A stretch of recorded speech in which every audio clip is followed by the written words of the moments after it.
गणेशाय नमः। ॐ जपाकुसुमसङ्काशम् काश्यपेयं महाद्युतिम् तमोरिं सर्वपापघ्नं प्रणतोऽस्मि दिवाकरम्।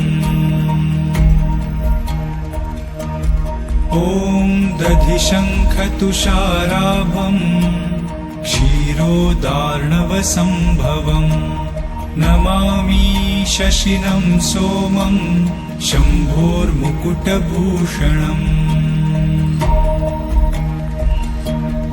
ॐ धरणीगर्भसम्भूतं विद्युत्कान्तिसमप्रभम् कुमारं शक्तिहस्तं च मङ्गलं प्रणमाम्यहम्। ॐ प्रियङ्गुकलिकाश्यामं रूपेणा प्रतिमं बुधम् सौम्यं सौम्यगुणोपेतं तं बुधं प्रणमाम्यहम्। ॐ देवानां च ऋषीणां च गुरुं काञ्चनसन्निभं बुद्धिभूतं त्रिलोकेशं तं नमामि बृहस्पतिम्।